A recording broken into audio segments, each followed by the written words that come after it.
يا آمنة بشراك سبحان من أعطاك لحملك بمحمد رب السماء هناك. رمضان ثالث شهرك يا آمنة يا سعدك الله يجمع شملك بسيد الأملاك. ولد الحبيب مفضولا مكحلا ومدهونا وحاجبا مقرونا ونوره كساك. يا آمنة بشراك سبحان من أعطاك لحملك بمحمد رب السماء هناك. أعوذ بالله من الشيطان الرجيم.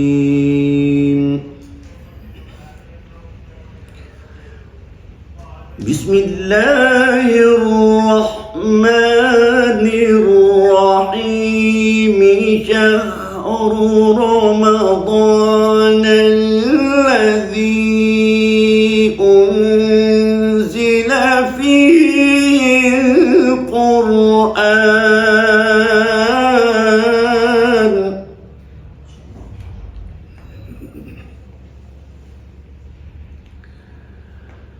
شهر رمضان الذي أنزل فيه القرآن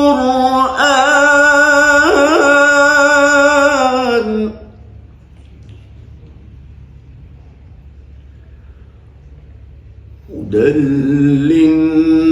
للناس وبينات من الهدى والفرقان.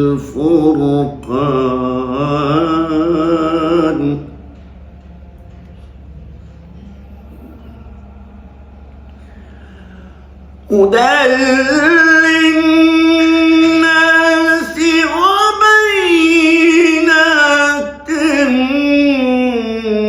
من الهدى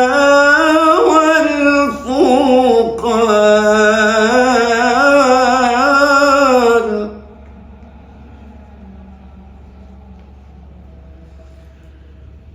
فمن شهد منكم الشهر فليصمه.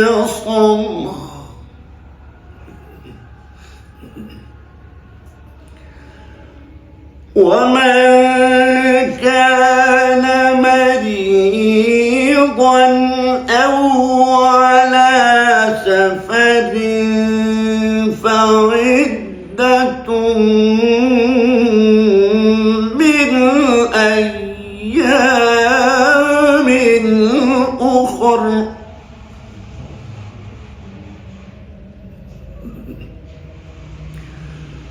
يريد الله بكم اليسر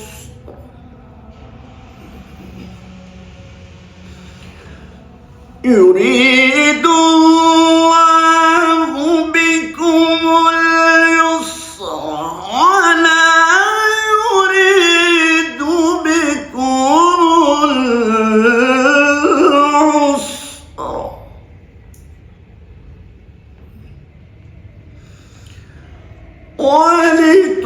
ولتكملوا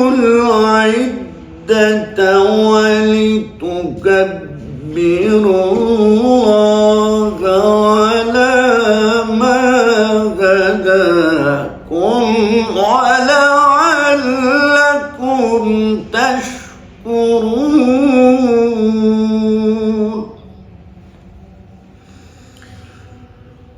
ولتكملوا العدة ولتكبروا الله على ما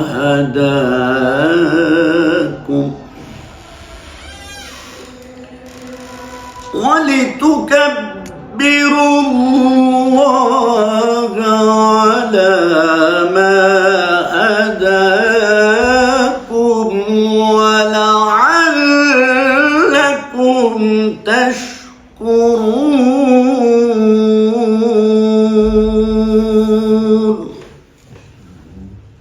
صدق الله العظيم.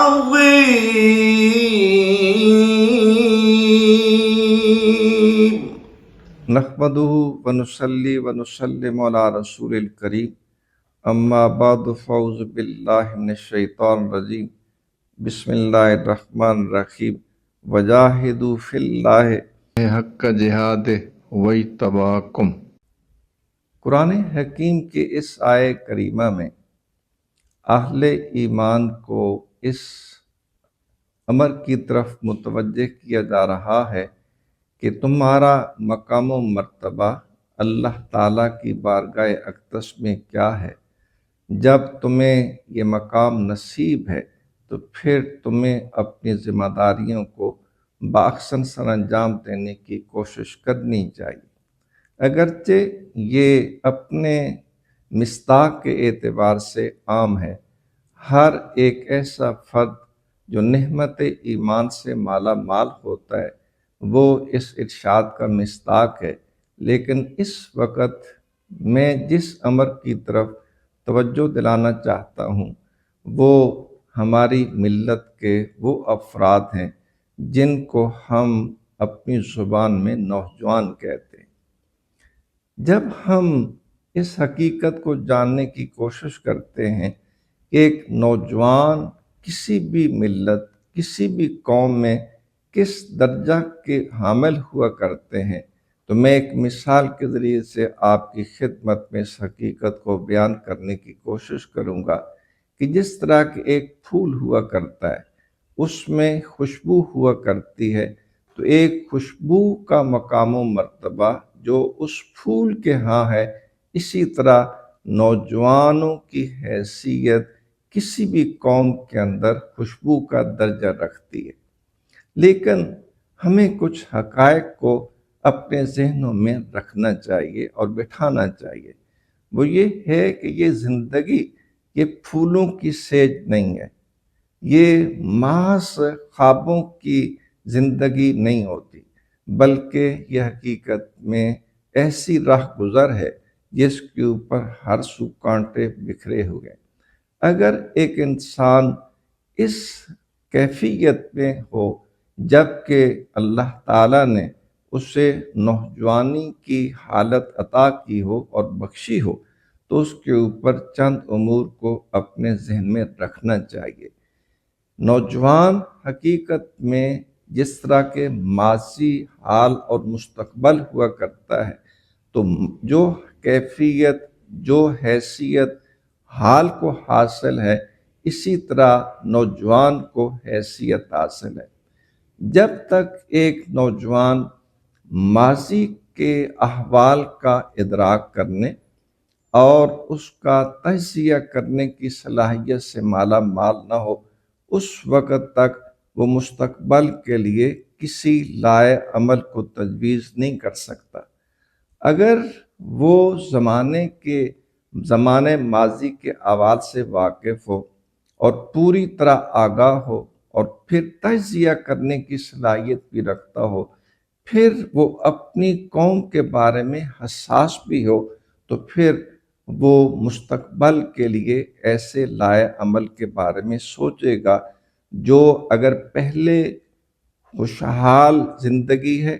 کامیاب زندگی ہے، تو اس کو باقی رکھنے اور مزید اس کو ترقی کی طرف گامزن کرنے کی کوشش کرے گا، اور اگر پہلے سے ادبار کی کیفیت تھی تو پھر اس ادبار سے نکلنے اور کامیابی کی طرف سفر کرنے کے لیے کسی نہ کسی لائے عمل کا وہ اپنانے کی کوشش کرے گا۔ اس لیے ہمیں چند چیزوں کو ملحوظ خاطر رکھنا ہے۔ محض ایسی آوازوں کی طرف ہمیں توجہ نہیں کرنی ہے جو ہمارے اس وقت کے اشتعالی کیفیت سے فائدہ اٹھا کر ہمیں اس راہ عمل سے کسی ایسی چیز کی طرف متوجہ کر دے کہ جس میں ہم غفلت کی نیند سونے کے لیے تیار ہو جائیں، بلکہ ہمیں یہ حقیقت ذہن میں رکھنی چاہیے کہ ایک انسان اگر انفرادی زندگی گزار رہا ہو یا وہ اجتماعی زندگی گزارنا چاہتا ہے تو پھر اسے کچھ ضوابط کو ملحوظ خاطر رکھنا ہے، کچھ بنیادی اصولوں کو پیش نظر رکھنا ہے، تب جا کر وہ ایک نفع مند انسان بن سکتا ہے۔ سب سے پہلی چیز جو نوجوانوں کو پیش نظر رکھنی چاہیے وہ یہ ہے کہ علم کی دولت سے مالا مال ہو۔ اگر ان کے اندر علم موجود نہیں ہے، علم خواہ کسی بھی انداز کا ہو، ان کے اندر علم کے وصف کا پیدا ہونا ضروری ہے، کیونکہ اگر ایک طرف ایک فرد صاحب علم ہے اور دوسری طرف ایک بہت بڑی جماعت جہالت کی آمادگاہ بنی ہوئی ہے تو وہ ایک فرد جو صاحب علم ہے ان سب جاہلوں کے اوپر غالب ہوگا۔ اسی طرح ایک انسان کو کامیاب زندگی بسر کرنے کے لیے یہ بھی ضروری ہے کہ اس کے اندر ہنر موجود ہو۔ اگر ایک انسان ہنر سے عاری ہے تو وہ کسی بھی حوالے سے کامیاب زندگی بسر کرنے کے قابل نہیں ہو سکتا۔ اسی طرح نوجوانوں کے اندر تدبیر کی صلاحیت موجود ہونا چاہیے۔ اب ہم جب تدبیر کا لفظ استعمال کرتے ہیں تو اس کا مطلب یہ ہوا کرتا ہے کہ ایک انسان جو لائے عمل مستقبل کے لیے تجویز کر رہا ہے اس کے عواقب کے اوپر بھی اس کی نظر ہو، کیونکہ جب تک ایک انسان اس امر کی صلاحیت نہیں رکھتا کہ وہ اپنے لائے عمل کے اوپر مرتب ہونے والے نتائج کا اندازہ لگا سکے تو پھر یہ خطرہ موجود رہتا ہے کہ اس کی ساری کاوشیں برباد ہو جائیں اور اس کے اندر کسی قسم کا نفع حاصل نہ ہو سکے۔ ایک سادہ سا جملہ ہے جو ہمیں ایک کامیاب زندگی بسر کرنے کے اصولوں سے آگاہ کرتا ہے۔ ان الصبر والتأنی والاتقان اسباب النجاح فی هذه الحیات۔ اگر ایک فرد اس دنیا کے اندر کامیاب زندگی بسر کرنا چاہتا ہے تو اسے یہ چیز ذہن میں رکھنی چاہیے کہ جب وہ زندگی بسر کر رہا ہوگا تو ایسا ہرگز نہیں ہوگا کہ ہر خواہش اس کی پوری ہو سکے یا اسے ایسا ماحول ملے جو اس کی طبیعت کے عین موافق ہو، بلکہ امکان غالب یہ ہے کہ اس کی راہ میں روڑے اٹکائے جائیں، اس کی راہ میں بے شمار مشکلات آئیں، بے شمار مصائب آئیں۔ اب اگر ایک انسان کے اندر صبر کی صلاحیت موجود ہے تو پھر وہ ان تمام تر مشکلات کے اوپر حوصلے کے ساتھ قائم و دائم رہے گا اور ان کا سامنا کرنے کی صلاحیت رکھے گا۔ اسی طرح ہمارے ذہنوں میں یہ چیز واضح ہونی چاہیے کہ ایک انسان دفعتاً ترقی کی منازل طے نہیں کر سکتا، بلکہ شیئاً فشیئا، آہستہ آہستہ، دھیرے دھیرے ایک انسان اپنی منزل کی طرف گامزن ہوتا ہے، اور اسی کو تأنی کہتے ہیں کہ دوسری چیز جو اس کی کامیاب زندگی کی ضمانت چیز بن سکتی ہے وہ یہ ہے کہ آہستہ آہستہ اپنی منزل کی طرف، کمال کی طرف، بلندی کی طرف اس کا سفر جاری رہے گا تو پھر اسے کامیاب زندگی نصیب ہو سکتی ہے۔ اور تیسری چیز یہ ہے کہ ایک انسان جو بھی کام کرے وہ ڈھل مل انداز میں نہ کرے، ذوف کے ساتھ نہ کرے، بلکہ جو کام بھی کرے وہ انتہائی مضبوطی کے ساتھ کرے، کیونکہ اگر ایک انسان کوئی ضعیف انداز میں کام کرتا ہے جس میں بے شمار کمزوریاں ہیں، بے شمار نقائص ہیں، تو پھر تھوڑی دیر کے بعد پھر انہی اعمال کی طرف، انہی چیزوں کی طرف توجہ کرنا پڑے گی۔ اس کی بنا پر اس کی صلاحیتیں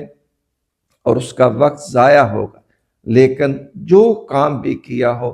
اگر پوری مضبوطی کے ساتھ استحکام کے ساتھ اس نے کام کیا ہوگا تو پھر اسے ان چیزوں کی طرف توجہ کرنے کی بجائے مزید آگے کی منازل کی طرف توجہ کرنے کا امکان اس کے سامنے موجود رہے گا۔ اس لیے نوجوانوں کو ان امور سے آگاہ ہونے کے ساتھ ساتھ ہمیشہ ایک اور چیز کی طرف بھی توجہ کرنی ہوگی، کیونکہ جب ان کے ذمہ یہ بھی ذمہ داری ہے کہ وہ خود اپنے لیے بہتر نتائج حاصل کرنے کے ساتھ ساتھ پوری قوم کے لیے ایک بہترین کردار ادا کر سکیں، تو پھر یہ بھی ضروری ہے کہ وہ اپنے اندر ایثار کا جذبہ بھی رکھتے ہوں، کیونکہ جب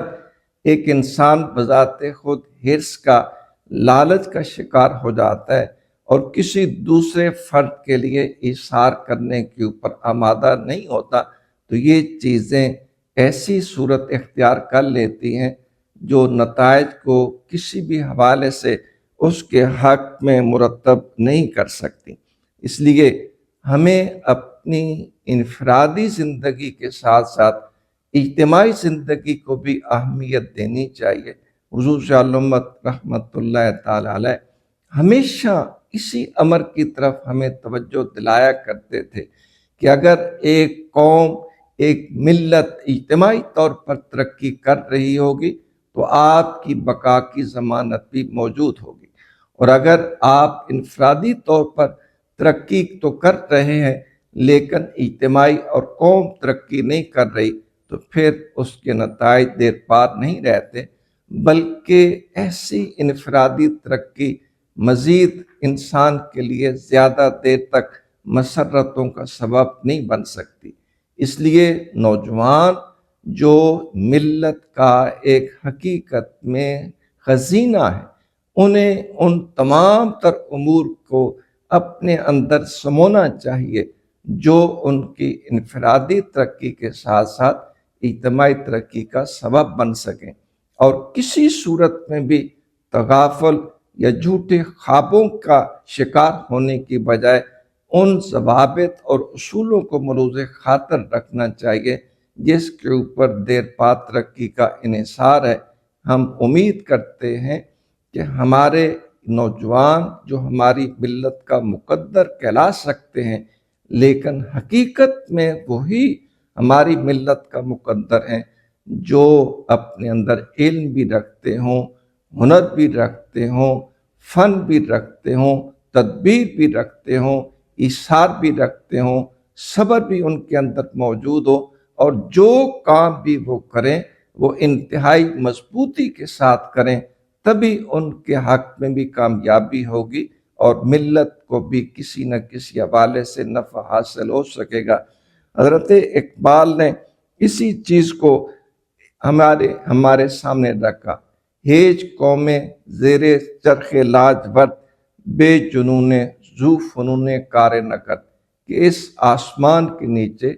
کوئی بھی ایسی قوم نہیں ہے جس نے اس انداز میں کوئی کارہ نمایاں سر انجام دیے ہوں کہ جس کے پاس جو ہے جنون کی کیفیت موجود نہ ہو، جنون کا جذبہ موجود نہ ہو، اور اس کے اندر فنون کی صلاحیت موجود نہ ہو تو وہ کامیاب ہوئی ہو۔ بلکہ اگر جو ہے کسی قوم نے کامیابی حاصل کی ہے تو ان تمام تر عوامل کی طرف توجہ کرنے اور اپنی تمام تر صلاحیتوں کو استعمال کر کے ہی وہ اس مقام کے اوپر فائز ہوئے ہیں۔ ہم امید رکھتے ہیں کہ ہمارا یہ مقدر جو ہمارے نوجوان ہیں وہ اپنی ذمہ داریوں کا احساس کریں گے اور اپنے فرائض کو باخصن سر انجام دیں گے تاکہ وہ ہمارے لیے ایک ایسا مقام حاصل کر سکیں جن کی ہم اپنے حق میں امید رکھتے ہیں۔ مرحبا سرور کونین مدینے والے، مرحبا سرور کونین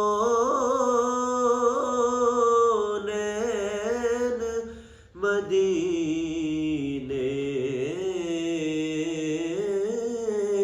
والے، مرحبا سرور کونین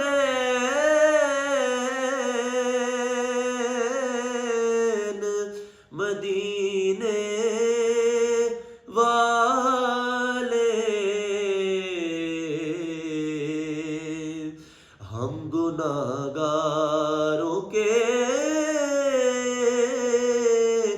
سکھ چین مدینے والے، ہم گناہگاروں کے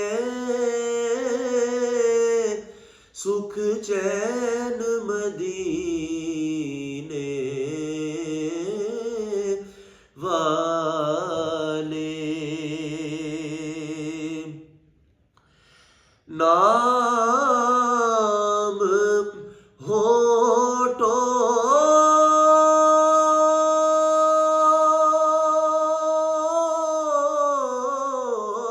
پہ تیرا آیا تو محسوس ہوا،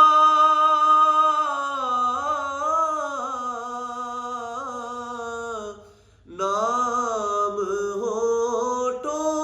پہ تیرا آیا تو محسوس ہوا، مل گئی دولت دارین مدینے والے، مل گئی دولت دارین مدینے والے، یاد کر کے تیرے دربار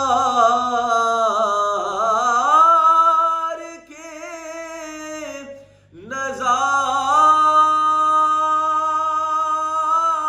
نظاروں کو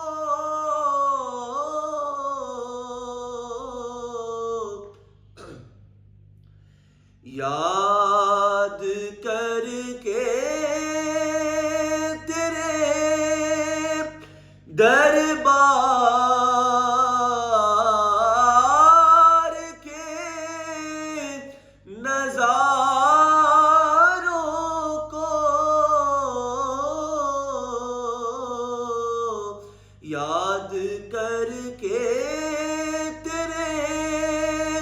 دربار کے نظاروں کو خوب روتے ہیں میرے نین مدینے والے، میں کہاں اور میری، میں کہاں میری حقیقت ہی ظہوری کیا ہے، عرش نے چوم تیرے نالین مدینے والے، مرحبا سرور کونین مدینے والے۔